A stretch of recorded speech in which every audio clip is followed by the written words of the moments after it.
evening. Welcome to South Asia Newsline. I'm Lumpin Vishum. Here are the top stories we're tracking for you on Monday, the 29th of December.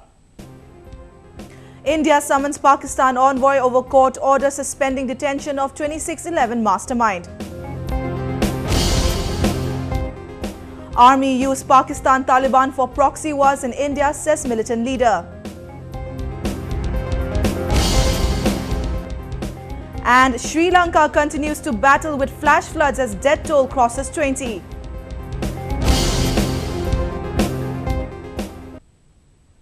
And now for all the details. New Delhi on Monday summoned Pakistan High Commissioner to India Abdul Basit to mark its protests after an Islamabad court suspended the detention of 2008 Mumbai terror attacks mastermind Zakir Rahman Lakhvi. The Islamabad High Court on Monday accepted the plea of Zakir Rahman Lakhvi and suspended his detention under the Maintenance of Public Order Act. Lakhvi was detained by the government earlier this month after an anti-terrorism court granted him bail in the 2008 Mumbai terror attack case. It had come when the prosecution in the case failed to produce any evidence against him during the 4 years he remained in jail. Following a strong protest from India, Pakistan government had promised to challenge his bail, but no solid step has been taken by Islamabad so far. India on Monday reacted strongly to the development. The ruling Bharatiya Janata Party questioned Pakistan's commitment towards combating terrorism. Pakistan recently had committed that it would take on terrorism. It would fight against terrorism. Is this the way it wants to fight against terrorism? By releasing Zakir Rahman Lakhvi, the mastermind of 2611 attacks, Pakistan is again distinguishing between good terrorism and bad terrorism. Defense analysts believe allowing Lakhvi to walk out free is an indication that Pakistan unabashedly uses militants in its fight against India. While it is fighting the TTP in North Waziristan, it has not really acted against Lakhvi, and releasing him shows that there are significant sections of Pakistani security establishment which believe that these terrorists are still strategic assets of Pakistan and must be used accordingly. Lakhvi along with 7 others are facing trial for facilitating and executing the terror strike on India's commercial capital Mumbai, which killed 166 people including 6 Americans. Security has been tightened all across India after a bomb blast killed 1 woman in southern city of Bangalore on Sunday.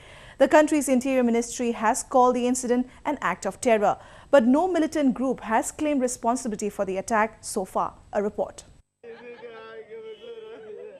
The bomb blast killed a woman and injured 3 others in the southern Indian city of Bangalore on Sunday. Preliminary reports suggest that the improvised explosive device, which was triggered with a timer, was placed outside a popular restaurant in the heart of the city. Definitely, it's a terror attack.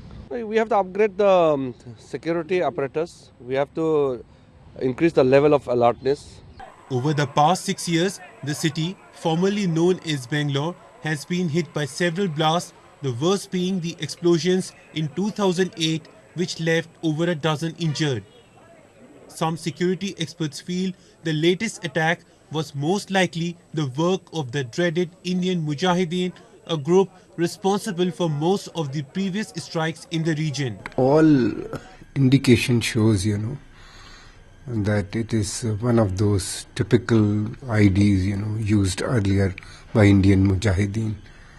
They have been consistently targeting the mega cities of India, which are the business hub of this country.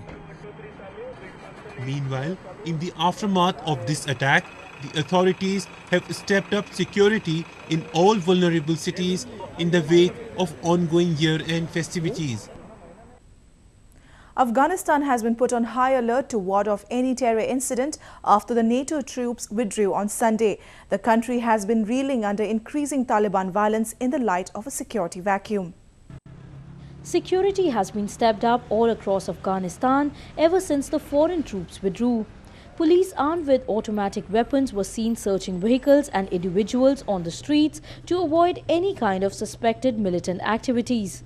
Residents of capital Kabul, however, still felt the NATO forces needed to continue supporting the Afghan forces to stop the country slipping under Taliban leadership yet again. تسمینه برابری دولت افغانستان تسمینه بتن کتبی که بله بعد از برآمدن ما کشور تنها نمیمانیم از نگاه تجهیزات تماما مسائل ما در اختیار اردوی ملی پلیس ملی امنیت ملی قرار میدیم. After more than 13 years, the United States and NATO officially ended its combat mission in Afghanistan on Sunday. In a ceremonial event, U.S. Army General John Campbell rolled up the flag of the International Security Assistance Force, or ISAF. It also marked the start of a 2-year mission dubbed Resolute Support. Under the new mission, the ISAF will be replaced by a smaller force of around 18,000 foreign troops that would focus on training Afghan soldiers to battle a resilient Taliban insurgency largely on its own. India has demanded from Pakistan the handing over of fugitive underworld don Dawood Ibrahim. This comes after evidence emerged of Dawood's presence in Karachi, a fact that Pakistan has for long denied. New Delhi has asked Islamabad to cooperate and hand over Dawood Ibrahim to India, where he is accused in a number of terror cases. A news website had recently released voice samples of Dawood and claimed that he was living in Clifton area of Pakistan's commercial hub, Karachi. India's Interior Minister said enough evidence has been given to Pakistan about his presence in the country. Dawood का जहां तक प्रश्न है वो most wanted लोगों में से है इसके संबंध में कि भारत ने भी पाकिस्तान से कहा है कि उसे हवाले किया जाना चाहिए. Defense experts, however, feel Pakistan will still be reluctant to comply with India's demand and continue to shelter the underworld don despite mounting evidence. He is assisting everyone. He has got resources, he has got contacts, he knows people in India and all that. And he is a strategic asset to the government and to everyone in Pakistan. Why should Pakistan hand over when he is not harming Pakistan? He is doing all good to Pakistan. He is fighting a proxy war, carrying out a proxy war against India. So he will not be handed over. Ibrahim is accused of masterminding the 1993 Mumbai serial blast, which killed over 250 people. Despite being a globally designated terrorist since 2003, he lives a luxurious life in one of the most affluent areas of Pakistan and reportedly has close ties with both the ISI and the country's army. The Tehreek-e-Taliban has accused the Pakistan army for using mujahidins in the country to wage proxy wars in neighbouring countries. Many believe the Taliban statement has reiterated New Delhi's stand that Islamabad is using insurgents to inflict violence in India's Jammu and Kashmir. The Pakistan Taliban has released a video accusing the Pakistan army of first using them to carry out attacks in neighbouring countries and now turning against them. A video purportedly by Adnan Rashid, an ex-Pakistan army official who was involved in an attack on former President Pervez Musharraf, claimed that the military has been using the militia in Kashmir and Afghanistan.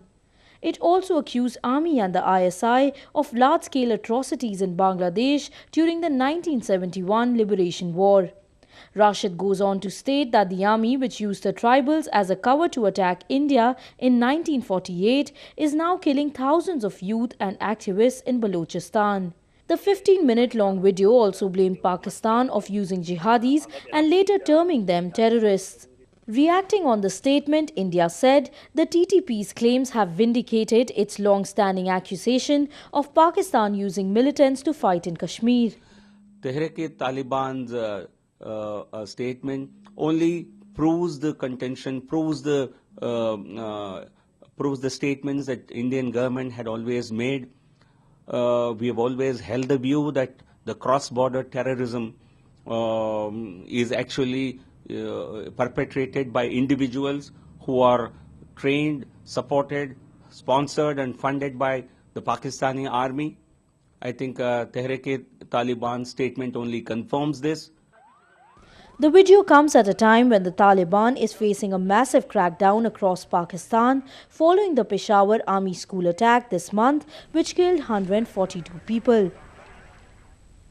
Sri Lanka continues to remain submerged after flash floods inundated most of the country, killing dozens and affecting over 1 million others. A report. As thousands of villages and acres of agricultural land remained underwater, locals continued to evacuate the flood-hit regions of Sri Lanka even on Monday. Several people have also been reported injured as severe weather hit homes and roads. The highest number of deaths was reported in Badulla after severe landslides hit the central district. Hundreds of irrigation reservoirs filled to capacity had to have their sluice gates opened, raising water levels in major rivers and causing some to burst their banks. The government has deployed rescue teams to provide relief to those who have taken refuge in temporary shelters in schools and religious places.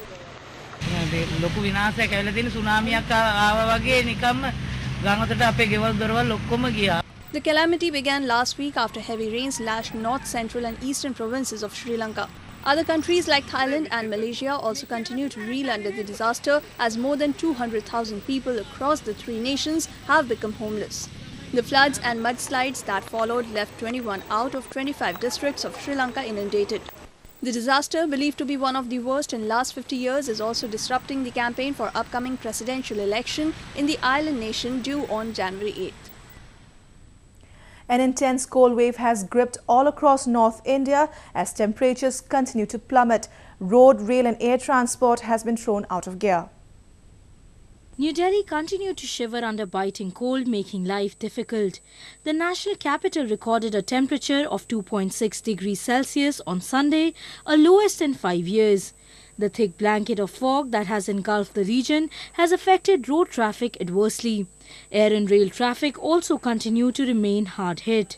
While 78 trains are running late due to low visibility, 20 others have been rescheduled. On the other hand, 137 flights got delayed and 14 others cancelled. ये Dubai से jet Airways आने वाली थी, सुबह 5 बजे की flight आने वाली थी, अभी तक डिले आई नहीं हो। तो ये डिले किस वजह से? कुछ डिले तो अभी कुछ बता नहीं रहे, कोहरे को से बता रहे हैं। For people in Kanpur, things were no different. While early risers had to struggle through dense fog, others chose to sit around bonfires to fight the intense weather. However, those travelling in trains remained stranded at the stations for long hours. लगभग हर root की चित्रकूट वाली भी root से इधर Agra root से सारी गाड़ियां कम से कम 6 से 7 घंटे लेट चल रही हैं, जिनका लेकिन ये भी अभी तक क्लियर नहीं है कि कब आएंगे कब जाएंगे, केवल ऐसे ही सूचना दी रहा है लेट चल रही हैं। In northern Amritsar too, foggy conditions created havoc. The holy city recorded a freezing 0 degrees on Monday. बहुत ज़्यादा दिक्कत आती है जी, टाइम ना ड्यूटी ते जाना होंदा ते बहुत परेशान होईदा जी, धुंध बहुत ज़्यादा है जी। In Chandigarh too, residents woke up to a minimum temperature of 3 degrees Celsius on Monday.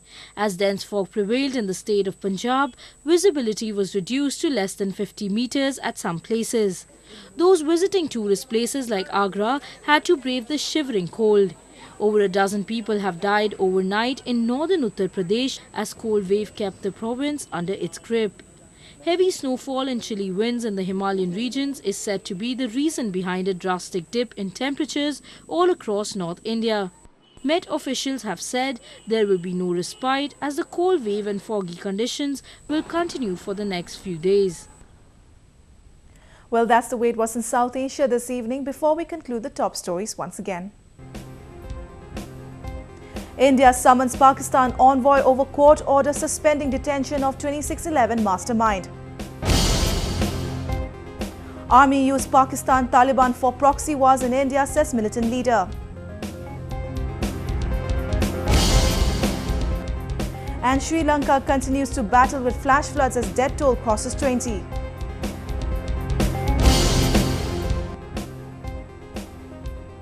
Now our viewers can watch the show on SouthAsiaNewsline.com. You can also visit us on Facebook.com/SAsiaNewsline and follow us on Twitter @SAsiaNewsline. That's all in tonight's edition. We will see you same time tomorrow. Good night.